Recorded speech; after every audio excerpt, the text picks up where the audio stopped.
Thank you for joining me on 13 Plus. I'm Kelly Lichter, and this is On the Docket, a weekly recap of crime and court in and around the state of Michigan. This week, we're learning more about what led up to the killing of Amelia Penn, a 15-year-old Grand Rapids teen who was killed while playing football in the summer of 2024. And friends remember the life of Cindy Lewis, co-owner of Lewis Adventure Farm, after her tragic death. All that and more is On the Docket.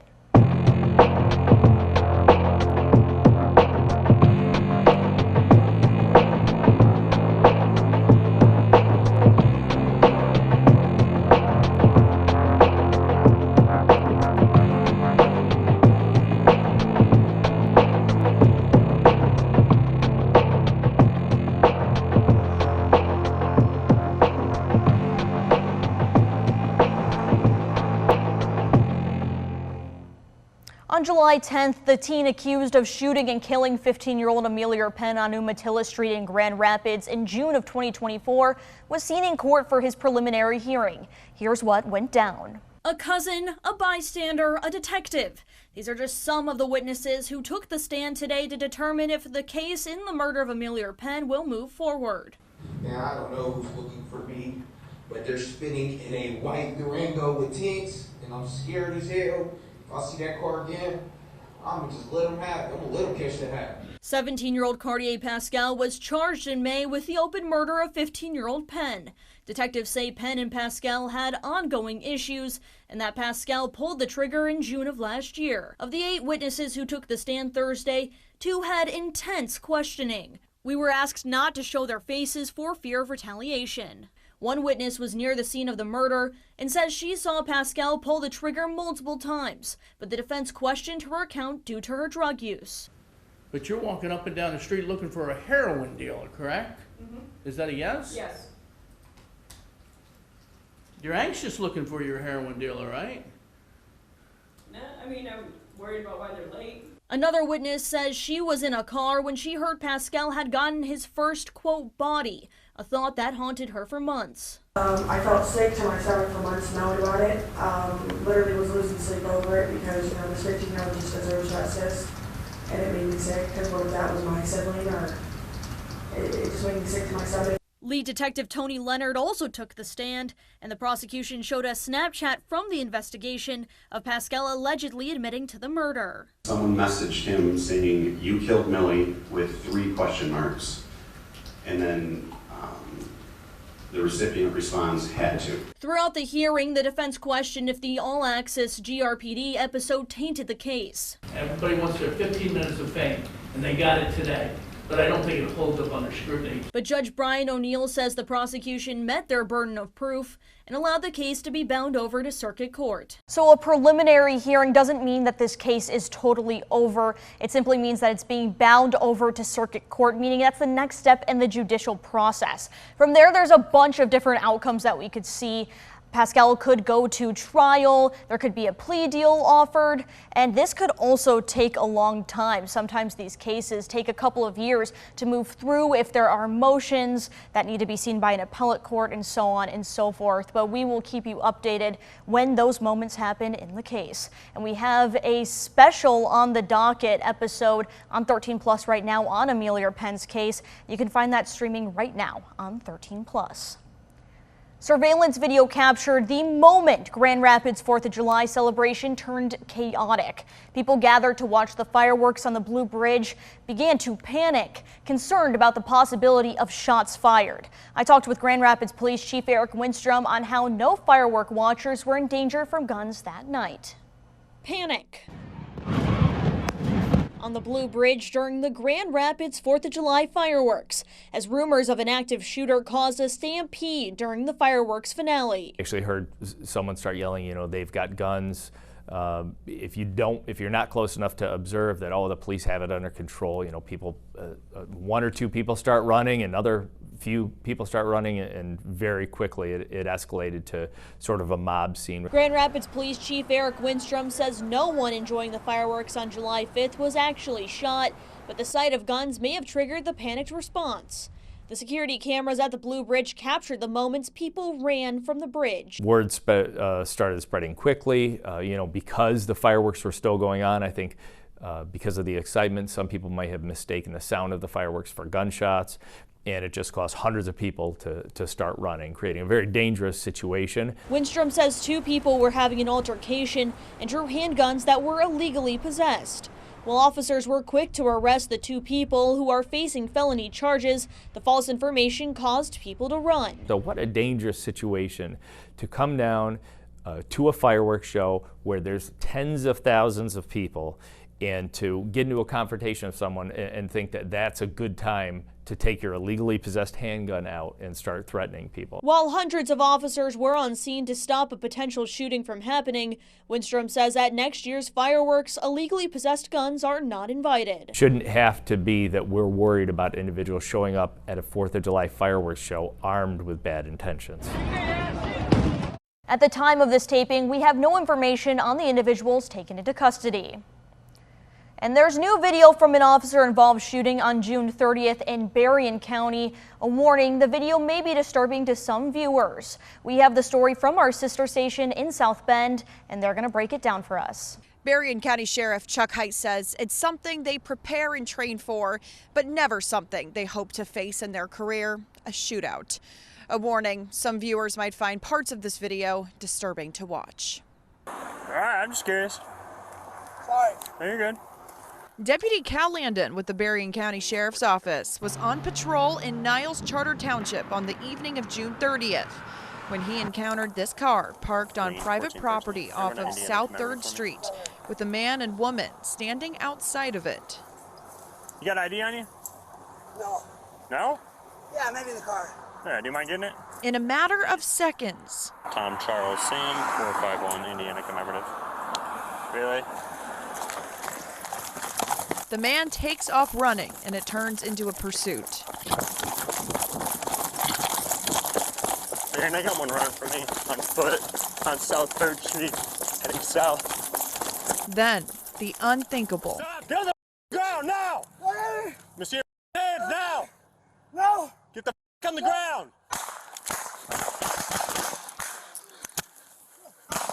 A near miss. The Berrien County Sheriff's Office sharing the whole video with us Monday, but we're choosing to pause it here, letting only the sound play out. Berrien, shots fired, South 3rd Street. One suspect down.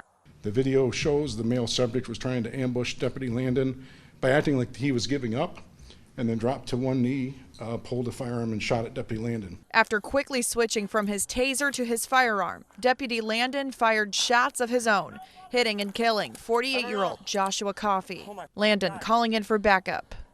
Berrien, run medic, call supervisor. The next deputy on scene took over per protocol and checked on Coffey, who still had his finger on the trigger while he lay there. It is only by God's grace that Deputy Landon was not shot. Sheriff Height crediting the crucial training that his officers undergo to prepare themselves for situations like this, on top of Deputy Landon's personal bravery. But I stand 100% behind Deputy Landon and the actions he took. It's not shown in the body cam video, but the woman who was also there ended up fleeing from police in the car. Sheriff Height tells me both she and the vehicle were later located. Deputy Landon, who's been with the sheriff's office for nearly 2 years, remains on paid leave tonight as Michigan State Police continue their investigation. Next on the docket, how investigators say a cough and THC led to many people hurt at a Kalazoo gas station. And we're learning how a downtown Grand Rapids car meetup ended with 2 people shot.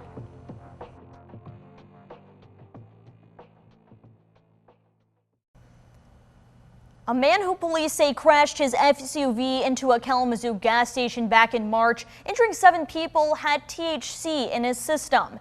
Eric Johnson is facing 2 charges each of reckless driving causing serious impairment of a body function and 2 counts of operating while intoxicated causing serious injury. According to court documents, Johnson had told police he crashed because he was coughing, but a blood test showed THC in his system. According to court documents, Johnson was traveling 62 miles per hour, 22 miles over the posted speed limit on that stretch of Westnedge Avenue. Throughout the 5-second recorded time, his throttle was between 92 and 100%. Johnson hit a gas pump, pickup truck, 2 motorcycles, and multiple pedestrians. During a blood draw, court documents say Johnson tested positive for Delta-9, and officers found marijuana vape pens in his vehicle.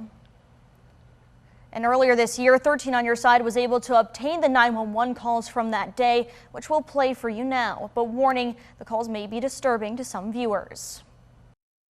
911, where's your emergency? Oh my God, we need the ambulance to the police at 3908 Southwestern now! 3908 Southwestern? Yes, sir, we need the ambulance now! What's going on? Oh, this guy just ran through and hit the pump! We need, okay, is there a fire? No, we just need an ambulance! We need an ambulance! But there was a collision, and I don't know if it involved one of the gas pumps or not. There's a lot of people. How many vehicles are involved? If I was to guess, I'd say 6 to 5. 6 vehicles involved in this accident? No. People were. Okay. I know it's a gas tank down, the lady laying on the ground, and a baby's crying. Yeah, a lady laying on the ground, and you got 2 motorcycles on the ground, and you got half a gas tank on the ground, well, a whole gas tank on the ground, and you got a lot of debris. Mr. Jones, is somebody trapped in a vehicle? I don't think so, because ain't nobody approached the vehicle, but this one lady was saying, get my boyfriend out, and I haven't seen that. I haven't seen that done so far. An Allegan County jury has found a Michigan State trooper not guilty of reckless use of a firearm. Sergeant Kelly Gillum Schaefer was off duty when her gun went off in her purse while she was shopping at the Costco in Oshtemo last September. A bullet hit Gillum Schaefer in the hand and the ankle of another customer. The prosecutor argued the trooper was reckless because the gun was loaded and didn't have a lock. Her attorney says the jury disagreed, reaching a not guilty verdict in less than an hour. And 2 shootings that happened early 4th of July weekend in Grand Rapids are linked to yet another illegal car meetup. The shootings happened around 2 a.m. on Saturday the 5th at Rosa Parks Circle during what police say was an illegal car meetup. When officers arrived, they found a woman with a gunshot wound to the hip and a man shot in the leg. Both were taken to the hospital with non-life-threatening injuries. GRPD Chief Winstrom says anyone who goes to an illegal car meetup is at risk of the possibility of getting hurt. To put yourself in those situations where you're going to these illegal pop-up parties, you're putting yourself in a dangerous situation. So the best way to remain safe is just follow the law, these rules are in place for your safety. It is not safe to attend a party at Rosa Parks at 2 a.m. in the morning. The investigation is ongoing. Next on the docket, the Kent County Sheriff is warning of an increase in thefts. Why a lock may not be keeping your tools safe. And members of the agritainment industry remember the life of Cindy Lewis.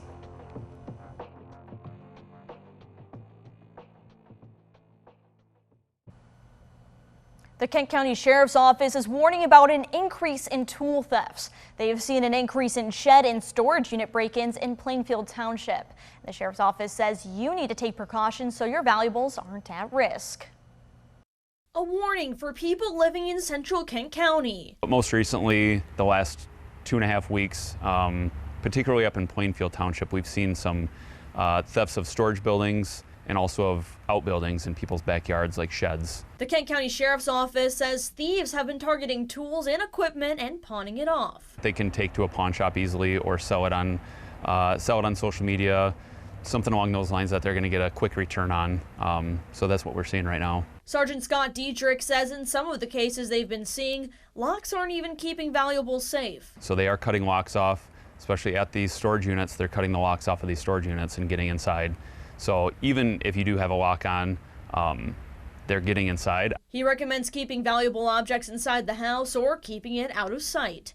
If a storage unit has a window, he suggests covering it up so would-be thieves can't look inside. They are finding ways, and it's unfortunate. People work hard for their things, and you throw a lock on it to try to keep it safe, and they still get after it. If you come across someone breaking into your storage to take your valuables, Diedrich says do not engage. Be a good witness. So we want to know if they're male or female, what they're wearing, if they're in a vehicle, if they can get a plate, that's even better. But just be a good witness, get a good description of them, write it down. A good way to protect your valuables is by marking them with something distinct like paint or an etching to make it harder for a thief to sell off or to make it more recognizable if it's taken.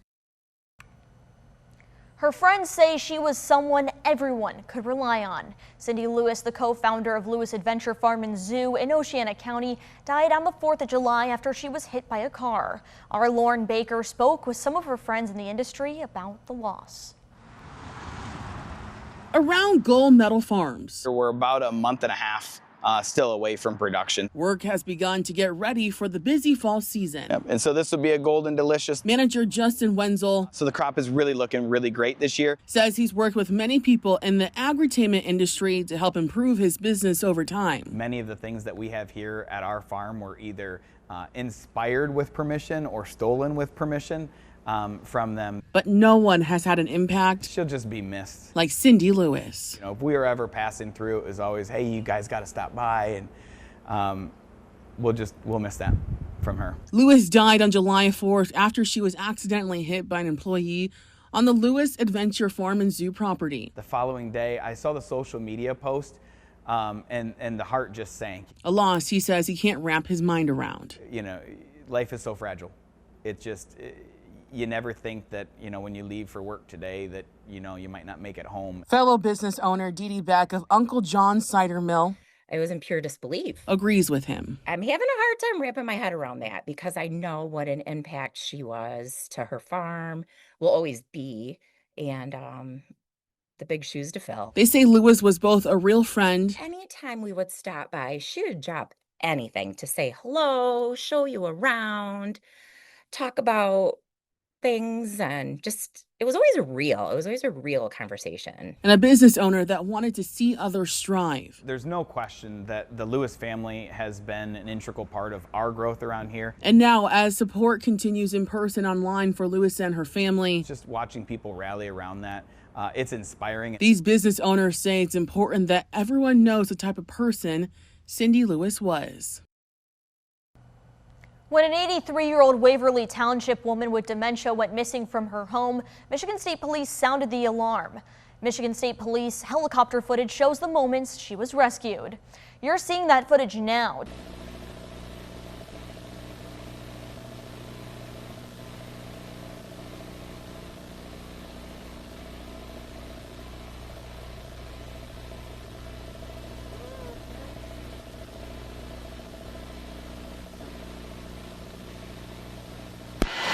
All right, Trooper 6, we located the young lady here. I need 1 or 2 people to come up to the curb at 35th. Basically, I got a county car on the curb. I can guide you in from there. So go north on 35th and the curb, and we'll start there at the black county car.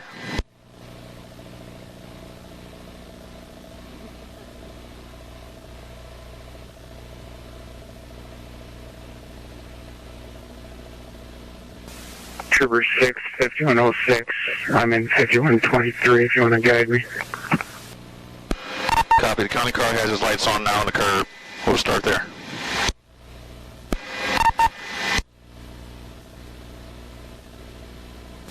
Central, if you're monitoring, can you just start EMS?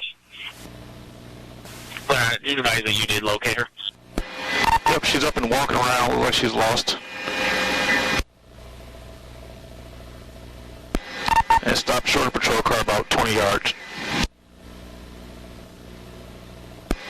She'll be in the woods to the west. I'm trying to guide you in.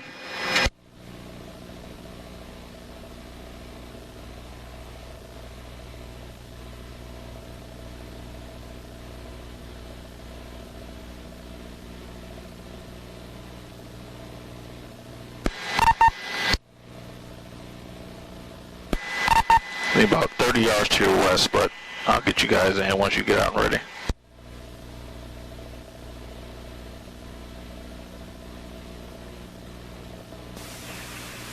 Where am I looking? It's going to be about 30 yards to your southwest, the middle patrol car.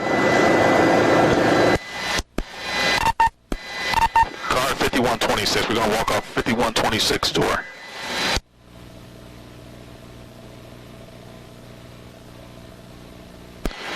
And you're going to basically follow basically when you walk through the trees right off his door, it kind of opens up a little bit, and you're going to follow the tree line west, southwest.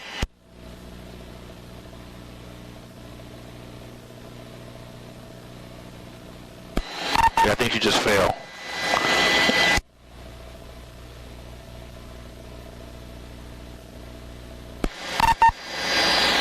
Yep, and go towards, because right now you're by a bunch of trees that has less foliage, but you probably can't tell because you're walking through. Just keep going your direction now, I'll guide you in.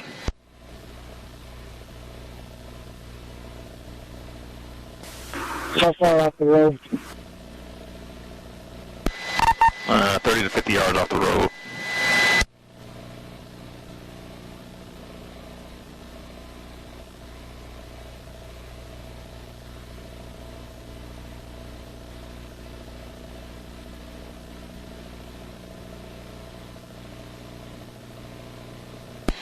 You guys got a good track right now. Just stay on that tree line. Keep going back.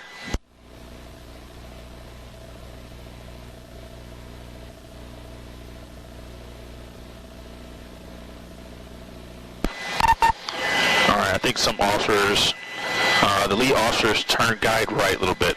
Go 20 degrees right.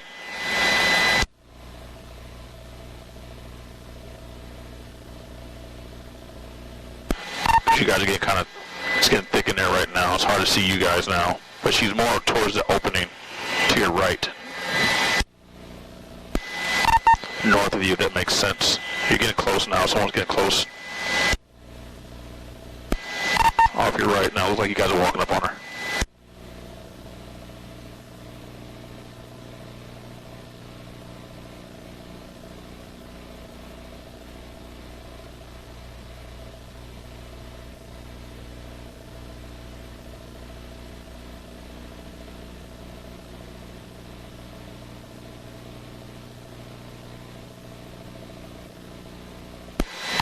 And Trooper 6 just confirming you guys have it right. It's getting thick in there. It's hard to see.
Troopers from the Paw Paw Post learned that Daisy Hoffman was last seen in the afternoon at her home on 35th Street.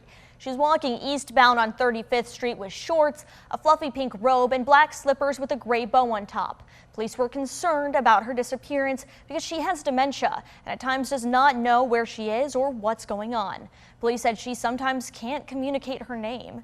Authorities started searching for her and asking the community to keep an eye out when the MSP helicopter was called in to assist. Using thermal imaging cameras and other technology, troopers in the air spotted her in the swamp about a mile from her home.